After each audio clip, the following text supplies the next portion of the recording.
My name's Sam Perry. I'm 26. I had a pretty privileged upbringing.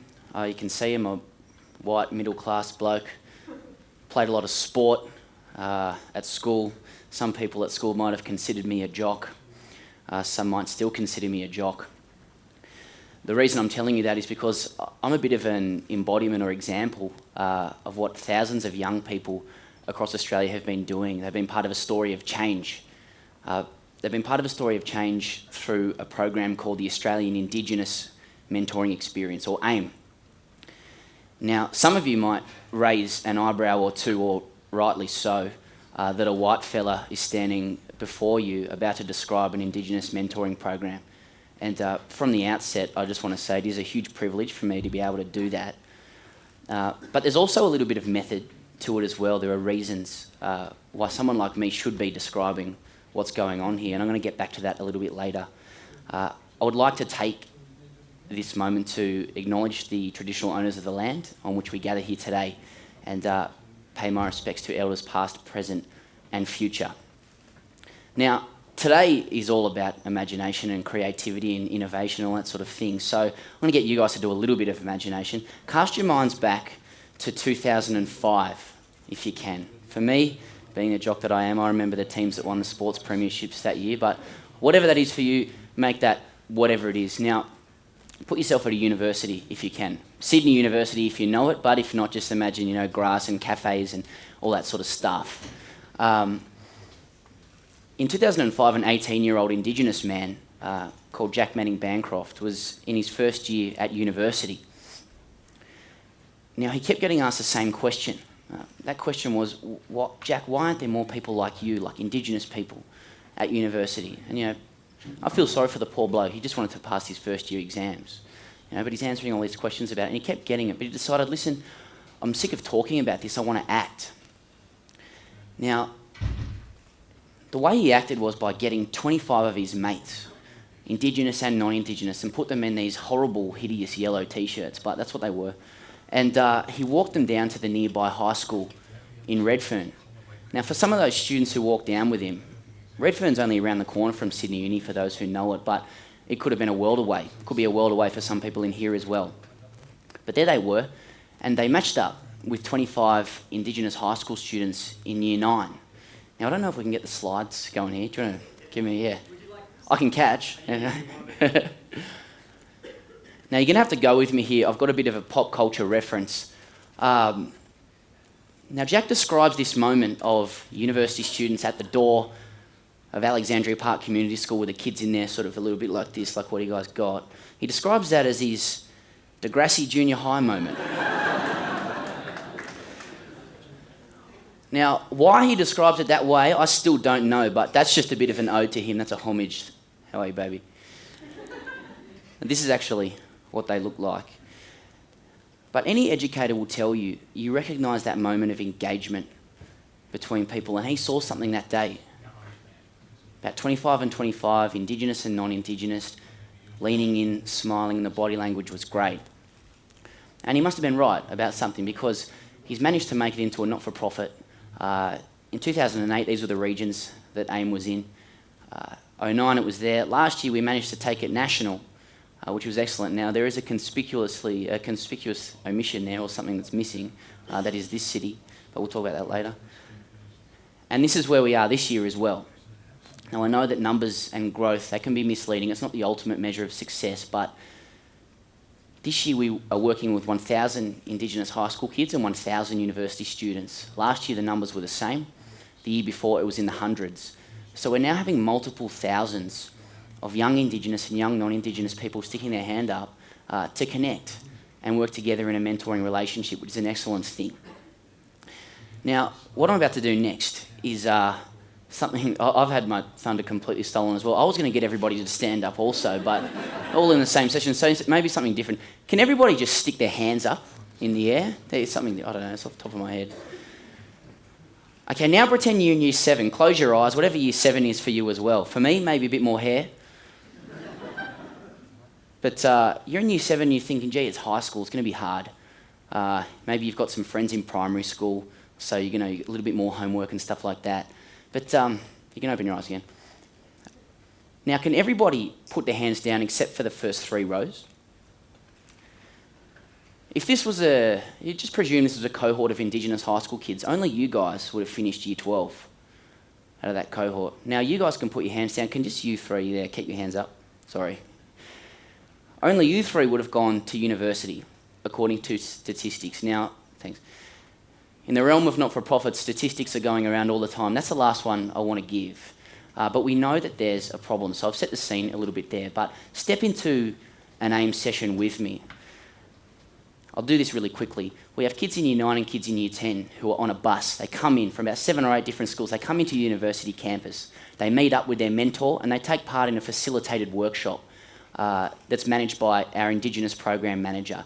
Now, Year 9 is all about interactivity. It's about dynamism, it's about movement, and that's because that's when we want kids to re-engage with school. That's when we see a divergence in attendance between Indigenous and non-Indigenous kids. So some of the content that's all Indigenous written that they'll go through are things like art sessions, drama sessions. It's all about aspiration and belief and building confidence. But probably the sessions or the series of sessions that encapsulates what AIME does best is our hip-hop sessions. Over the course of 3 weeks, mentees and mentors will write, rehearse and record their very own hip-hop track. They'll get it packaged up at the end, given it to them at the end of the program, sound produced by an engineer and that sort of thing. But I'm pretty sure that if we called those sessions poetry, that attendance would nowhere near be as big, and that the literary creativity and some of the almost genius and performance that comes out wouldn't be there. But those 2 things are essentially the same. Rhyme, rhythm, verse, literary discipline. But just by speaking to the kids in their own language, in a way that they can understand, in an accessible, engaging way, you see some different results.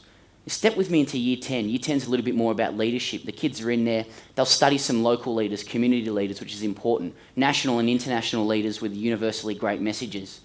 We'll give them a toolkit for life through those sessions, learning about a tax file number, a driver's license, a bank account, equipping them for independence after school, whenever that may be. Another awesome thing we do in Year 10 is what we call our Prime Minister sessions, where the mentees will stand up and read out a speech as though they've been elected the first ever Prime Minister of Australia.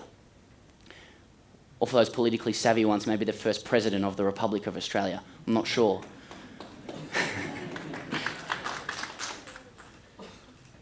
But the reason why that's powerful is because we're opening up possibilities.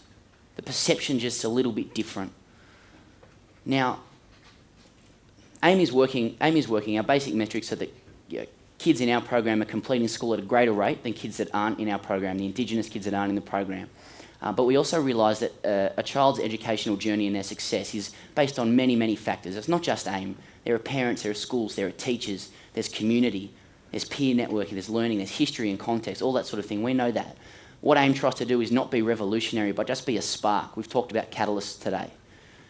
But just be a spark for these kids in terms of belief and aspiration. I'm going to pick 3 significant things that I think happen in an AIME session that make it really powerful. The first one is that if an Indigenous kid comes onto the university campus for every Year 9 session, there's 17 of them every week, and then goes to the Year 10 sessions and does 17 of them, that child will have spent over 40 hours on a university campus. Now, this is in a situation where, and I can only say this anecdotally, for some Indigenous people, or just disadvantaged people generally, university can seem as far away as Mars. So to spend 40 hours there, the amount of barriers that are broken down, the familiarity that's built up around an excellent educational institution starts to change perceptions. And I said universities as far away as Mars. If I could inappropriately extend that metaphor, university students might seem like aliens as well to Indigenous high school students. But after 40 hours there, you start to realise uni students are pretty normal as well. They can be immature. They can be silly, but they can also be successful. So you're surrounded by success. You're surrounded by people that have just finished school themselves. They speak your own language and pretty normal. That's really powerful. The second thing is that AIME, as I said before, doesn't have revolutionary content. It's old messages packaged in new ways. It's about speaking the kids' language. Poetry is now hip-hop. Staying in front of all of the kids and the mentors as well is an Indigenous program manager that's a graduate from university. So every single week, non-Indigenous and Indigenous people, young people, are seeing an embodiment of success. And whatever success means to you doesn't really matter, but you're seeing somebody in front of you who's defied the odds, overcome obstacles, an embodiment of resilience, of achievement, of charisma. And that happens over 40 hours in 2 years of the program as well, which can only have an effect on perception. The third one, and potentially most important one, is buying into this message. Indigenous success equals Australian success. Now, it could be it's a bit broad and controversial potentially. Another way of thinking about it is that Indigenous means success. Now, it's not just enough for us to say that to the kids and hope it goes in by way of osmosis or something like that.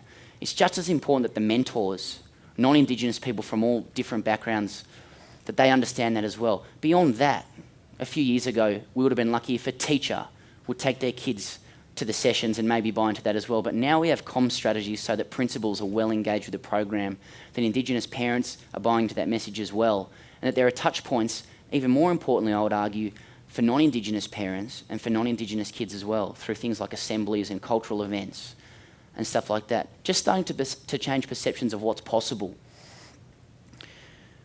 Now, where was I with that? Essentially, I can see how I might come across as though I am an authority on Indigenous education. I'm not that at all. In fact, what AIME has offered me personally is the opportunity to connect with a broader sense of Australian identity. I started my mentor journey as a volunteer mentor back in 2006, so I was a second batch of Degrassi Junior High coming through.